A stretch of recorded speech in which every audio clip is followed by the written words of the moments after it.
So I noticed that in Professor Anton's most recent video, he brought up briefly the recent Supreme Court decision, which basically says that as a matter of free speech, corporations have the right to spend as much money as they want on a political campaign.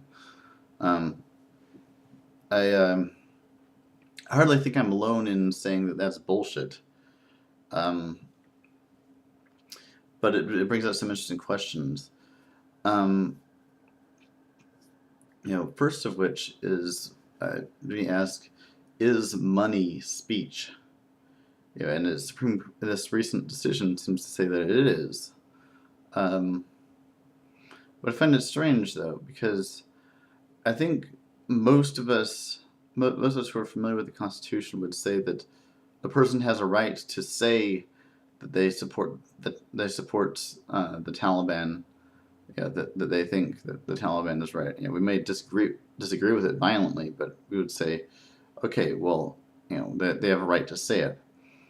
But if the person funded the Taliban, if they gave money to Al Qaeda, perhaps, that would be a whole other issue, wouldn't it? I mean, would they really be able to go up in court and say, according to this recent Supreme Court decision, money is speech, and therefore I'm simply exercising my First Amendment rights. I mean, um,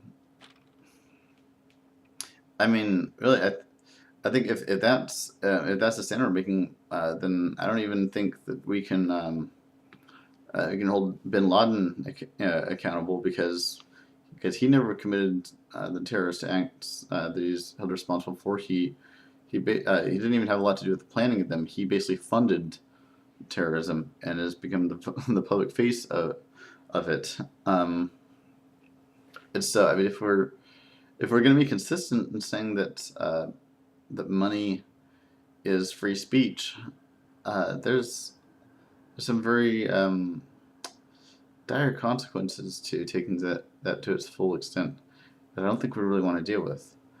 Um, but then, this recent court decision also is extending a concept which was a legal mistake made over a century ago, which basically said that corporations are people, um, and therefore have a right to own property, to buy other companies, to free speech, to all sorts of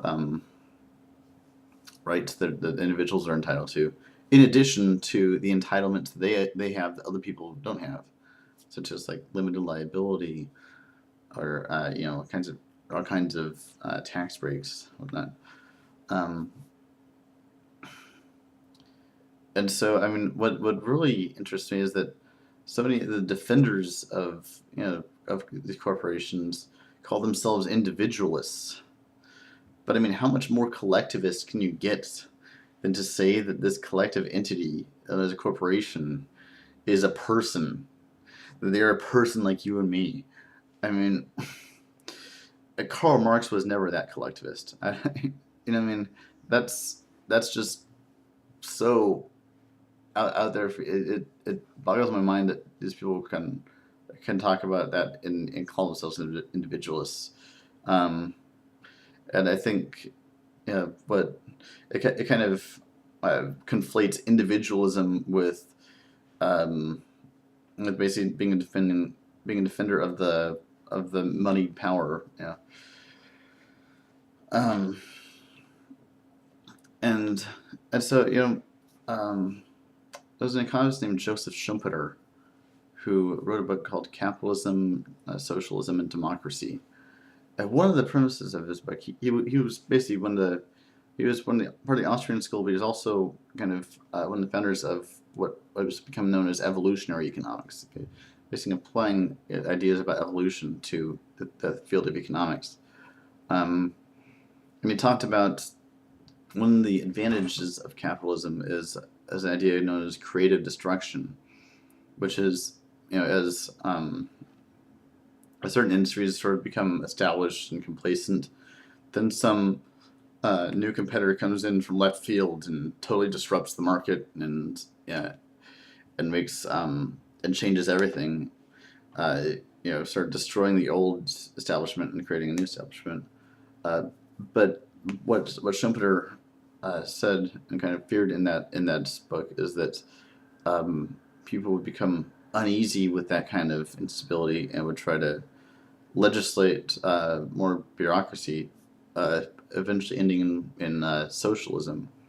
I think, in a sense, he's right. But rather than socialism, I think what's taking the place of capitalism is corporatism, um, and this sort of corporate oligarchy where corporations, despite deriving their benefits from the state, have become more powerful than the state, um, or been able uh, to hold back the state from doing so many things that people want. I mean, they basically um,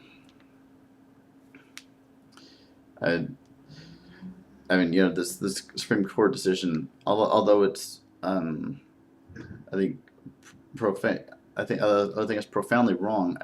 In another sense, it's like it's not really that big a change. I mean, corporations already have been largely in control of our politics, and I mean, you got bailed out banks using their bailout money that they got from the taxpayers to lobby Congress against bank regulation, so they can go back to the bad behavior that got us all into this situation in the first place.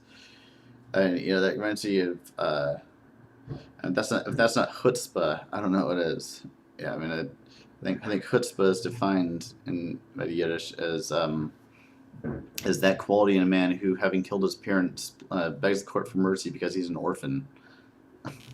And that kind of sounds like what those bailed out banks are doing, and it's interesting. Yeah, we bemoan like why do these banks not get it?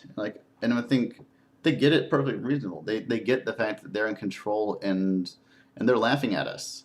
They're they're laughing at us all because they know that they run the show, and and even if Obama has the best of intentions, uh, they know he can't rock the boat too much because they basically got a gun to us, and like if you mess with us too much, then the Dow is going to fall and everyone's going to blame you for a bad economy.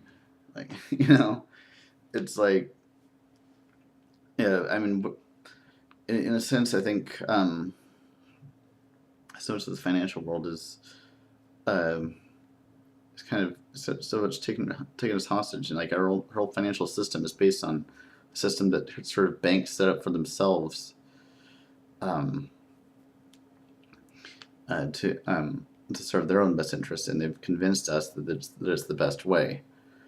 Um, I guess I've gotten a little off topic from corporations to banks, but I think it all kind of meshes together a little bit. Anyway, uh, I guess that's about it for now. Um, that's about enough revolutionary talk from me for now. Hopefully I don't get unpersoned. Peace.